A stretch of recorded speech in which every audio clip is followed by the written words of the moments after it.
Black Flame of the Amazon, featuring Harold Noyes, world-famous explorer in person.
Far up the mighty Amazon River, two youngsters, while searching for their father, a famous archaeologist, become stranded in a remote part of the Brazilian wilds, owing to an accident to their amphibian plane which carried the party. Mr. Noyes, the famous explorer, comes to the rescue of the children, but inadvertently becomes involved in an Indian uprising aggravated through the wiles of a pair of white renegades, Butch Grogan and his partner, Limey Scroggin. Mr. Noyes, Pedro, the two children, and Pat Donovan, the pilot of the plane, are taken prisoners. A valuable map showing the way to a fabled Inca treasure of hidden gold and a secret code belonging to the Brady family are stolen by Grogan. The children, however, manage to gain access to the secret code and destroy it. Grogan is furious, and in order to compel the children to make a new code from memory, he threatens torture, ant-hill torture. Right now, the children are with Mr. Noyes in a little Indian village prison hut. But he wouldn't dare, Mr. Noyes. You weren't to blame because we, Jim and me, tore the secret code and ate it. Tell me, just what did Grogan say when he found out that the secret code was destroyed? Gosh, Mr. Noyes, he hardly said anything. That is, at first. He was just so mad he couldn't talk. I'll say, his face was as red as fire, and he just sort of sputtered. But after he did get some control of himself, well, that was when he promised vengeance on you. He thinks it was you, Mr. Noyes, who put it up to us. He thinks you told us to destroy the code. Uh-huh. And then he decided to make use of the anthill, huh? Yes, that's Mr. Grogan, all right. But what is this anthill thing, Mr. Noyes? Must be terribly awful or something. Just as I said, it is perhaps one of the most cruel forms of torture known today. An old South American Indian custom. Have you ever seen it, Mr. Noyes? No. That is, the actual procedure of torture. But I have seen the dismal picture of what was left after the torture party. But let's not talk about it. But you can tell us what happens. Why do they have to torture people? It's practiced, or has been practiced, in nearly every country. Even in our own country, we had several forms of it.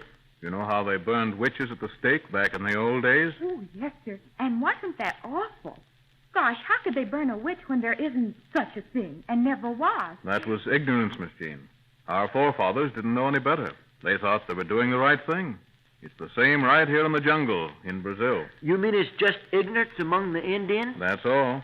Even the North American Indians practiced all kinds of torture until they learned differently.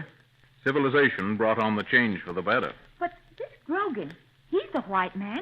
He ought to know better. Can't be just ignorance with him. With Grogan, it's greed. Even among the white races, there are men who get so greedy for gold that they stop at nothing. Grogan is a white man who has slipped back in the scheme of things. I'll say he slipped so far back that he's worse than any savage in the jungle. Just the same, Grogan may think twice before he tries any dirty work. Well, I still don't know what is meant by an anthill torture. All right, Jean, I'll tell you. This jungle is just full of ants. Countless billions of them. All sorts, all colors, too, and all sizes. But do they attack human beings? Certain species do. The soldier ants, for instance, they're carnivorous. But why are they called soldier ants? Because they're fierce and because they're fighters? That's exactly the reason. The soldier ants are divided into two distinct classes, the officers and the common soldiers. The soldiers are about 1/3 of an inch long, but the officers are larger, about half an inch long. Half an inch long? Gosh, those are ants what are ants. No wonder they're called soldiers. Perhaps the main reason that they're so named is because of the way they travel. When migrating or changing location, they march like soldiers in a long column. The soldiers in endless rows, about 20 abreast. Do you mean, then, that they actually march? March, yes. In beautiful formation, too. And, strange to say, the officer ants are in single file alongside the main column, but about 4 or 5 inches to one side. Why, just like regular soldiers in a regular army. Just the same.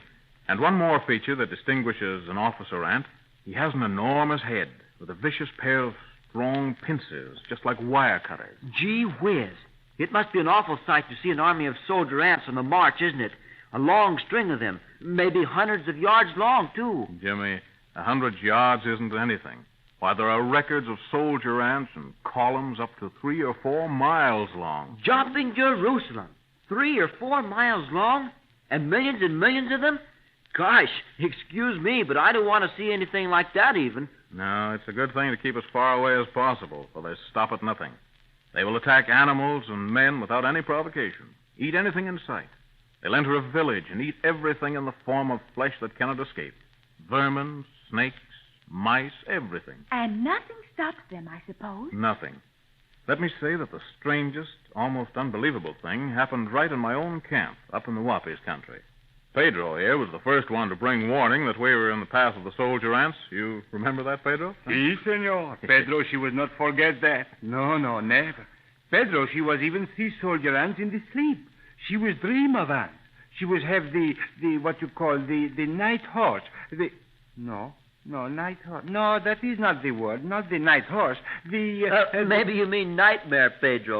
That is him, isn't it? The nightmare. Pedro, she was get up in the middle of the black night and holler like the very Sam Hill. These soldier ants, they are the very bad ones. But the strange thing you saw, Mr. Norris, what was it? Well, to make a long story short, we had just finished the evening meal, getting the dishes cleaned up, when Pedro came bursting through the undergrowth into the little clearing. He was hollering, "Ants, formigos, soldados, plenty much ants, senor." And I suppose you am straight away from that place. We certainly did. We took all our duffel out of the harm's way and then came back to watch. Our campfire was just a nice rosy red, bright embers.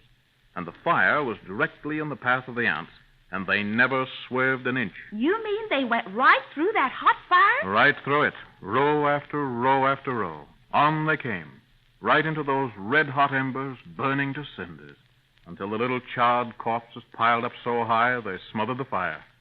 And then the countless millions in that vast army that followed crossed over in perfect safety.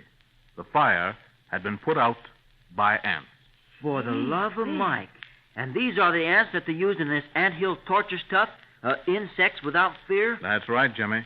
The savages take the victim who is to be tortured, carry him to an anthill, dig a big hole in it, and put the victim in the hole, usually leaving his head out above the ground. And the angry ants, I suppose, just swarm all over the victim's head. Yes, biting and stinging until finally the sufferer reaches the limit of endurance. Oh, and that's what Grogan has in mind.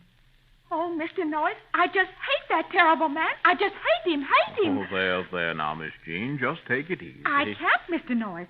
Grogan said he was going to give you some anthill medicine. Had it in for you, because you've interfered with his plan. Well, it hasn't happened yet, Miss Jean. And while there's life, there's hope, you know. Senor, listen. Grogan, she is coming back. I hear him. Wait, I will look.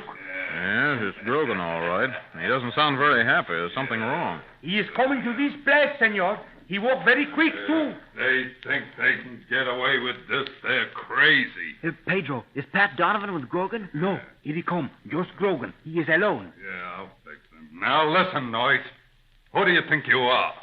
You're forgetting that you're 2,000 miles from nowhere. Anything can happen here. You get me? Well, the way you're blowing out steam, something must have happened. It has. A lot more's gonna happen if you don't get a wiggle on and cut out this double crossing. I haven't the faintest idea what you're talking about. Oh, no? I suppose you don't know nothing about that aeroplane. I don't suppose you had a thing to do with jimmying up the works. That bird Donovan pipes up and tells me the ship's on the bum, out of commission. Well, Grogan, what am I supposed to do about it? This is your worry, isn't it? No, it's yours. You hear me? It's yours. That ship belongs to me now. That's the boss that's taken me and Limey Scroggins to the Black Flame country. It's bringing us back with the gold, see? Well, Mr. Grogan, you don't mean to say the ship's disabled. Cut it out. Don't try to kid the goldfish, young fella. I'm through pulling. You two kids rowing the secret code because Noyce told you to. And somebody's put the aeroplane on the bum. You did that, Noyce. And what if I did? What if you did?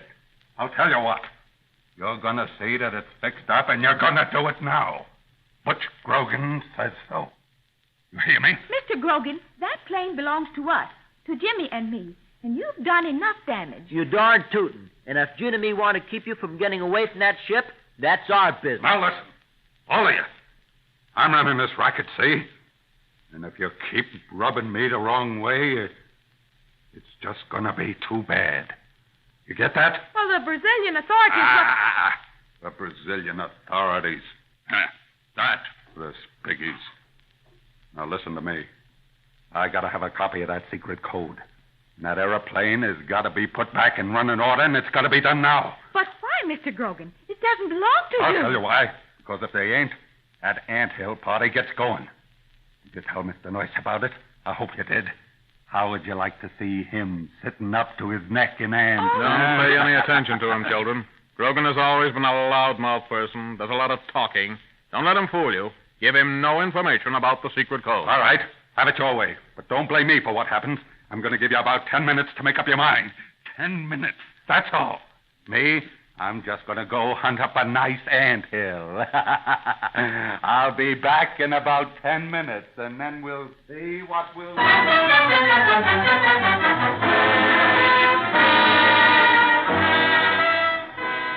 Grogan means business this time. He means to get hold of a new secret code no matter who has to suffer. And he's going to get that plane fixed up or else. In 10 minutes, he will be back. Will it be the anthill or does... But wait. Tune in on our next broadcast for another thrilling chapter of this great drama of the jungle lands in the Amazon country.